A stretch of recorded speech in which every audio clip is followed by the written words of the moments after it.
Y aura-t-il enfin une seule journée où nous apprendrons une bonne nouvelle concernant notre système de santé? Je pense pas.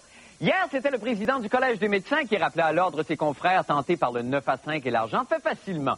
On apprenait aussi ce matin qu'en 2017, le Québec connaîtrait une grave pénurie de médecins. Bon, là, on a juste à tomber malade avant. Mais, pour le reste, je l'affirme d'emblée, notre système de santé est en péril. Il y a le feu en la demeure et ça va nous tuer un petit feu! Oh, c'est une hostifie de belle France, hein, que j'aimerais d'ailleurs vous illustrer à l'instant. Alors, nous avons ici la ministre de la Santé, Mme Pauline Marois, qui est en flamme, d'accord, que je laisse ici. Tentons maintenant de l'éteindre. Vite! On organise une chaîne humaine! Allez vite! Amenez-l'eau! Ici! Elle brûle! Elle brûle! Courage! Ne lâchez pas! Plus vite! Plus vite, l'eau! Plus vite! Il n'y a pas de temps à perdre! Qu'attendez-vous? Seigneur Dieu! Allez, on recommence! Elle n'est pas tout à fait éteinte! Vite! C'est tout notre système de santé qui brûle, là! Dépêchez-vous! J'en ai les larmes aux yeux, moi! Voyons maintenant si le reportage de Patrick Masbourian saura nous émouvoir autant. Allez, l'eau! Allez, l'eau! Allez! Vite! On passe le toupot.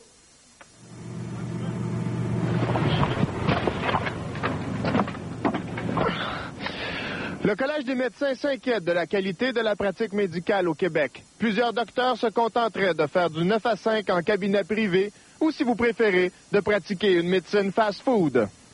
Merci. C'est facile actuellement de faire de l'argent pour certains médecins, c'est vrai. Sur ce point particulier, je pense que le Collège a fait une affirmation gratuite et je le regrette. Ta motivation à toi pour étudier en médecine, c'est l'argent ou l'individu? L'individu, évidemment. Ben, je pense que la majorité, c'est l'individu. C'est un tabou en médecine de parler d'argent. Personne ne veut en parler. Quand on dit, on parle d'argent, puis les gens font « Oh non, non, non, on n'est pas ici pour l'argent, donc on ne veut pas en entendre parler. » Sur ce point particulier, je pense que le Collège a fait une affirmation gratuite et je le regrette.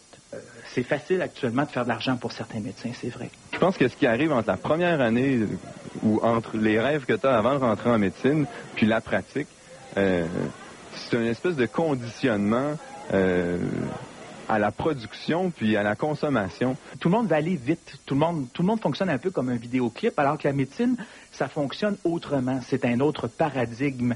Ça fonctionne des fois avec la chronicité, avec les affaires qui marchent pas, les enfants qui parlent pas, les enfants qui marchent pas ou les petits problèmes neurologiques. Et ça, c'est long à régler, c'est complexe, puis ça intéresse plus personne. Sur ce point particulier, je pense que le Collège a fait une affirmation gratuite et je le regrette.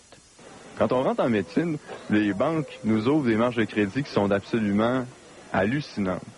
Donc, je sors de mes études, qu'est-ce qui m'arrive? J'ai des rêves de pratique, mais j'ai un endettement monumental parce qu'on m'a conditionné, on m'a dit, mais tu travailles fort, profite-en pendant tes vacances, pars en voyage, achète-toi une auto, tout ça. Si j'arrive avec une dette de 100 000 $, puis je décide d'être spécialiste, puis de travailler en bureau, en pratique privée, puis de passer des tubes dans la bouche des gens, je vais rembourser mes dettes. Si je décide que ce que je veux faire, c'est de l'enseignement, si ce que je veux faire, c'est du soin à domicile, c'est du soin aux personnes âgées, là, il risque d'avoir un problème. Donc, c'est un appel, finalement, à la vraie médecine qui a été faite, qui dit qu'à un moment donné, voir 75 grippes dans une journée puis avoir chargé pour ça, là, c'est pas nécessairement intéressant. Ça n'a pas nécessairement changé la qualité de vie à moyen ou long terme des gens qu'on a vus. Sur ce point particulier, je pense que le Collège a fait une affirmation gratuite et je le regrette. On est de retour en studio avec Patrick. Quel plaisir de vous retrouver. Ben, école partagé. Mais là, il faut, comme dit le docteur Chicoine, est-ce qu'il faut se réjouir de ce cri-là qui a été lancé, mais est-ce que... il faut s'en surprendre, en tout cas, ça c'est une chose, mais une est-ce que c'est si surprenant que ça? Parce que, du Collège des médecins peut-être. Oui, c'est ça. C'est pas une auto-flagellation, mais quand même, je trouve ça intéressant. Mais là, ça apporte pas... ça vient pas avec des mesures. Non. Alors, ça donnera pas dans l'immédiat grand-chose, sinon que ça soulève un débat et une petite réflexion. Oui, parce que je pense qu'en même temps, je veux dire, du côté de la Fédération des omnipraticiens, ce qu'on fait, c'est qu'évidemment, on s'en déresponsabilise un peu. On dit premièrement que c'est pas vrai. À coup de chiffres, là, on a d'ailleurs commandé une étude à l'automne dernier qui dit qu'il n'y a que 22 % des consultations en clinique privée qui seraient des consultations sans rendez-vous. Donc, à peu près 80 % qui serait un suivi dit normal, Oui. tu sais, donc presque de la médecine de famille, si vous voulez, d'une D'accord. certaine façon. Mais de leur côté à eux, on se déresponsabilise, on dit que c'est la faute du système. Tu sais. Oui, c'est ça, Alors, on en met et beaucoup. le collège aussi dit qu'il faut mettre l'argent à la bonne place, qu'il faudrait donc des mesures incitatives. Pourtant, ici, dans le serment d'Hippocrate, je ne me laisserai pas influencer par la soif du gain ou la recherche de la gloire. Il n'y a que les gens de la TV qui peuvent faire ça. Merci infiniment, Patrick. On va se laisser là-dessus. Merci. Bonne fin de soirée à vous. À vous, Marc. Vous êtes en forme, vous, hein? Je suis en Hey, les forme, canaux, mais- les canaux. Ben, ouais, donc, you're out there, baby. Ah oui. Parlons sport maintenant avec M. Polo de Paul. Bonsoir. Eh bien, il faut faire vite. Oui, il y a beaucoup d'informations choses. ce soir. Le lanceur japonais des expos, le nouveau lanceur Hideki Irabu, qui nous arrive des Yankees de New York, est de passage à Montréal en ce moment. Oui. On dit que c'est un homme de peu de mots. Il ne parle pas beaucoup, il ne parle que japonais. Et j'ai appris qu'il animait son propre talk show à la télévision japonaise. D'ailleurs, j'aimerais qu'on puisse le revoir, si c'est possible. Hideki Irabu. Oui. Il anime chaque semaine son talk show à la télévision japonaise. C'est vrai, ça. Talk show qui s'intitule Arcan. Ah, à cause de la ressemblance ressemble. avec Pierre. Bon, mais ça, c'est seulement l'amuse-gueule. Passons aux choses sérieuses. OK, d'accord. OK. Il n'y a, amuse-gueule, Oui. On s'amuse. il y a 10 villes qui seront en candidature, qui ont placé leur candidature pour l'obtention des Jeux olympiques de 2008, les Jeux olympiques d'été. Oui. Et vous savez qu'on va procéder pendant un an des visites, des évaluations. Est-ce qu'il y en a encore des visites malgré le remaniement qu'il y a eu? Le comité, on ne se fait plus visiter comme avant, on ne peut plus faire le tour, là. Et les cadeaux seront-ils aussi généreux qu'avant? C'est ça. On va voir si le CIO va appliquer effectivement on va cette voir. nouvelle directive. Mais moi, je vais vous régler ça très rapidement. 10 villes, c'est beaucoup trop. Oui. Je vais donc y aller par élimination rapide et non pas pour des critères d'architecture ou encore, n'est-ce pas, d'infrastructure sportive. D'accord. On va y aller plus rapidement. D'accord. Istanbul, première ville en liste. Oui. Vous avez vu le film Midnight Express? Oui. 2 juin, et ce Oui. qu'ils ont fait aux gars? Oui. OK, on part d'Istanbul. Kuala Lumpur. Oui. Kuala Lumpur. Pensez-y 2 minutes. Uh-huh. Comment verriez-vous un T-shirt Kuala Lumpur 2008? Ah non, Ça rentre pas sur un ça rentre T-shirt. pas sur un T-shirt. Osaka, Japon. Bon.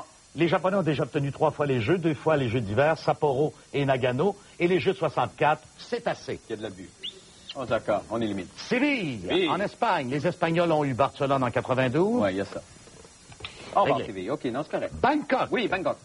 trop chaud, trop humide, trop de sexe. Ah, oui.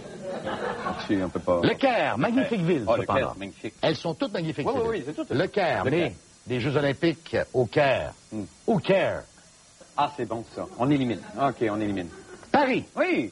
magnifique ville. Ben là, hein? Spécialiste des feux d'artifice, incapable d'avoir réussi le décompte de l'an 2000 sur l'horloge de la Tour Eiffel. Alors, imaginez une compétition sportive. Et imaginez un décompte de 7 ans, Ben oui. Ah, c'est très bon. ce qui nous laisse 3 villes seulement, dont la ville gagnante. D'accord. Toronto. Toronto.